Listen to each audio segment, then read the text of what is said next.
Hello everyone, back again with us. Welcome to Moto Stylish channel. Today we will introduce the 2023 Honda CL500 Scrambler. Cruisers rarely become the basis for a scrambler, but nothing is impossible here. For example, the Yamaha SCR 950 was based on the Bolt, and since traditional cruisers are among the few to retain the classic twin-shock rear suspension, they are now the best platform for building factory scramblers with 60 SO70s designs. Honda develops Scrambler. The evidence that Honda is developing a scrambler based on the 471 cubic centimeters inline-two from the Rebel 500 first appeared in 2019 when the company filed patent applications for attaching scrambler-style footpegs to the Rebel frame. On the original Rebel, the arm pegs are mounted on brackets protruding forward from the swing arm pivot area. But on a Scrambler, the foot pegs should be placed farther back, under the seat, so that it is easy to get into the rack to go over bumps.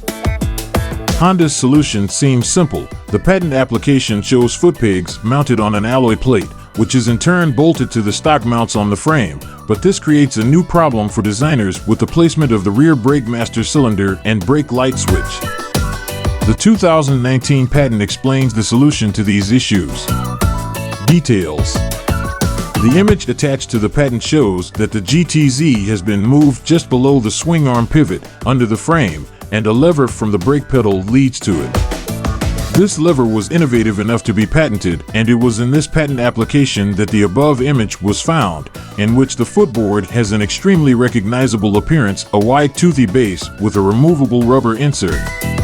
The brake pedal also has a typical off-road design. It is also toothy, as it should be on models designed for off-road driving.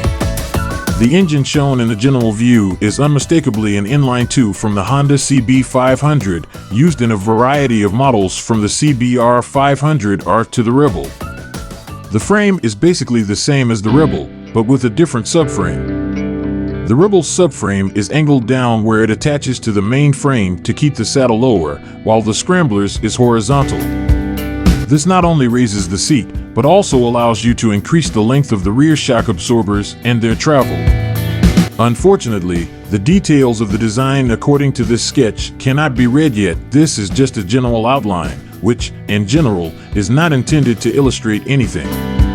But the elements associated with the GTZ area are most likely transferred quite accurately, and this also applies to the exhaust system with a manifold under the engine, like on the Rebel, from which the pipe exits almost vertically behind the right footrest, and then turns 90 degrees, turning into relatively high horizontal muffler.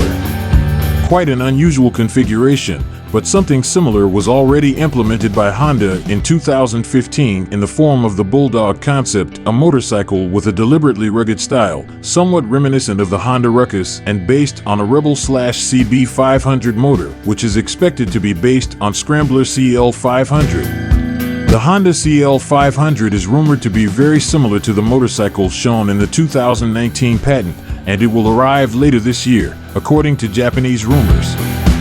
Also, sources predict a less curvature model CL250, but so far nothing confirms its existence.